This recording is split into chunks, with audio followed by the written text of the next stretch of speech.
রাজুতে যে হাত বাঁধা অফিসারদের আমরা দেখতে পাচ্ছি, এটা কিসের আলামত? এই এই আলামতকে আমি কিছুক্ষণ আগেও একটা জায়গাতে আলাপে বলছিলাম, সেটা হচ্ছে যে একটা মেথড আছে, একটা মেথডের নাম আমরা জানি, সেটা হচ্ছে জাকার্তা মেথড যেটাকে বলা হয়। হ্যাঁ, আপনি একটা জিনিস, এই জাকার্তা মেথডের একটা মূল প্রতিপাদ্য বিষয় হচ্ছে নৃশংসভাবে খুন, হত্যা।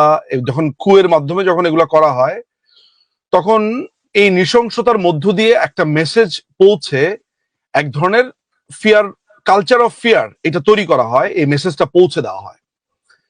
তো আমাদের এই যে যা ঘটনা আপনি এখন আপনার চোখের সামনে ঘটেছে, এইটাকে যদি আপনি একটা টোটাল ফ্রেমের মধ্যে আনেন, তাহলে আপনি 6টা জিনিস আপনি দেখতে পান।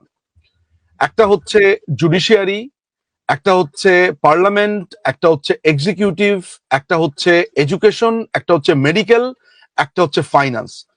অর্থাৎ একটা রাষ্ট্র যদি এরকম 6টা খুঁটির মধ্যে দাঁড়িয়ে থাকে, মানে মোটা দাগে দাঁড়িয়ে থাকে, সেনাবাহিনীকে যদি আপনি এক্সিকিউটিভের মধ্যে বিবেচনা করেন, তাহলে আপনি লক্ষ্য করে দেখবেন যে এই 6টা খুঁটিকে কিভাবে সিস্টেমেটিক্যালি এবং ওয়াইড স্প্রেড, এইটাকে, যদিও এই সিস্টেমেটিক্যালি এবং ওয়াইড স্প্রেড দুইটাই নেওয়া হয়েছে ক্রাইমস এগেইনস্ট হিউম্যানিটির এলিমেন্টের জায়গা থেকে, আমি আসলে পিক করেছি যে এই 6টা খুঁটিকেও ঠিক একইভাবে সিস্টেমেটিক্যালি ধ্বংস করে দেওয়া হয়েছে।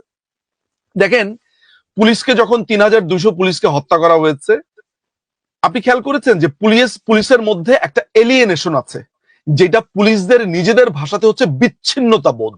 অর্থাৎ যদি অমুক সাব ইন্সপেক্টরকে হত্যা করা হয়, তমুক থানার সাব ইন্সপেক্টর এটা নিজের কাঁধে এসেছে বলে মনে করে না।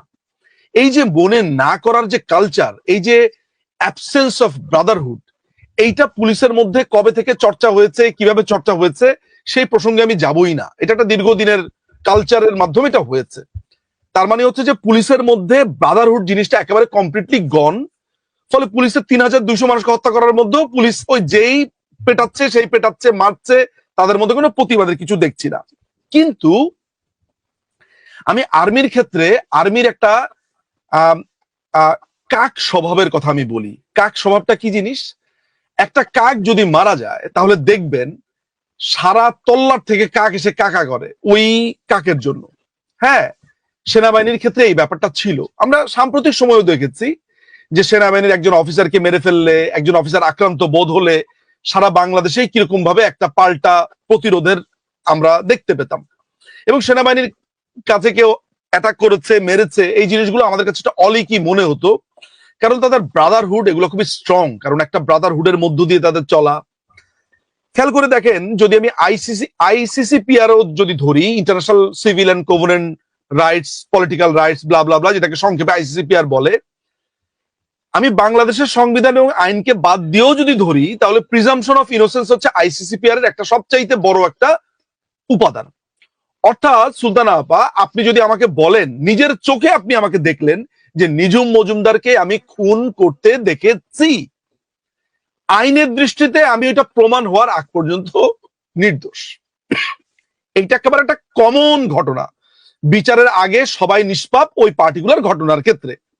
আচ্ছা, তাহলে এই যে 3-4 কিলোমিটার দূরে, এই তো কোথায় আপনার রাজু, এখানে রাজু থেকে একটু সোজা টান দিয়ে গেলেই তো তেজগাঁ, মানে ক্যান্টনমেন্ট কত দূর?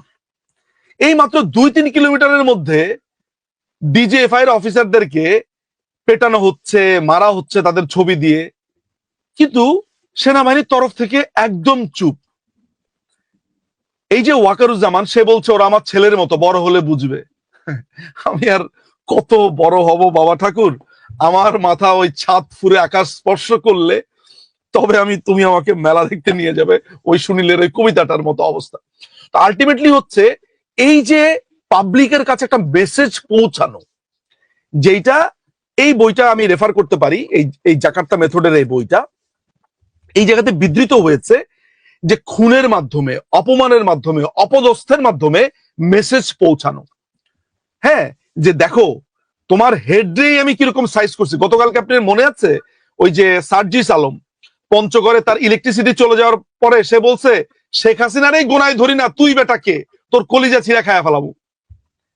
এই যে কথা, এই কথাটার কিন্তু অনেক বড় গুরুত্ব আছে। এটা সার্জিসের একার কথা না, এইটা এই জঙ্গি মৌলবাদী যতগুলো এই টোকাই চোরগুলো এই আন্দোলন নামে মব হামলাতে অংশ নিয়েছে তাদের মনের কথা, যে তারা রাষ্ট্রকে দেখিয়ে দেবে। এবং ওই একই কথা যেটা আমরা এই 1971 সালে এই কিছুক্ষণ আগে এই বইটা দেখিয়েছিলাম আমি, যে এই যে একটা বই বের করেছিল পাকিস্তানিরা, দি বাংলাদেশ পেপার, কিংবা ওই যে ভুট্টো 1971 সালে যে বইটা বিলি করেছিল আপনার ইউনুসের মতো, এই বইটা কিন্তু 1971 সালে দি গ্রেট ট্র্যাজেডি নামে ভুট্টো এই বইটা লিখে এটা সারা পৃথিবীতে বিলি করেছিল। এই বইটার মূল প্রতিবাদ হচ্ছে বাঙালিরা একটা খারাপ, বাঙালিরা ষড়যন্ত্রকারী, বঙ্গবন্ধু হচ্ছে খুবই খারাপ একটা লোক, ছড়িয়েছে সারা পৃথিবীর কাছে ছোট করা। একই কাজ করছে এবং বলছে যে একদিন বাংলাদেশ আবার, একদিন পাকিস্তান আবার ইউনাইটেড হবে। তো এই সেনা প্রধানদেরকে বিচারের আগেই দোষী সাব্যস্ত করে ফেলা, তাদেরকে অপরাধী বলে সমাজে চিহ্নিতকরণ, এবং এই বিচার জামাত শিবিরের যেই অ্যাক্টিভিস্ট ছিল তাজুল ইসলাম 1998 সালে, যার বিরুদ্ধে একটা মার্ডার কেস আছে রাজশাহী ইউনিভার্সিটিতে, ক্যাডার ছিল সিরাজুস সালেহিনের একজন অন্যতম ক্যাডার এই তাজুল ইসলাম, তাকে দিয়ে বিচার একটা বড় ধরনের মেসেজ। আপনি বাংলাদেশে আর কোনো লয়ার পাইলেন না, আর কোনো আপনার লোক পেলেন না যে আপনার তাজুলকে এনেছেন। তাজুলকে পিক করা হয়েছে। কেন পিক করা হয়েছে? মুক্তিযুদ্ধের যে অসমাপ্ত কাজ পাকিস্তানিরা করতে পারেনি, যেই দুইটা বই দেখালাম, যে একদিন আমরা আবার একত্রিত হব, ওই জুলফিকার ভুট্টো কিংবা টিক্কা খানের ভবিষ্যৎবাণী, সেটা সফল করবারই একটা মিশন। ফলে সেনাবাহিনীর অফিসারদেরকে অপমানটাকে আপনারা এইভাবেই দেখতে হবে যে এটা fear of, culture of fear, এটাকে গ্রো করবার একটা মিশন। That's it.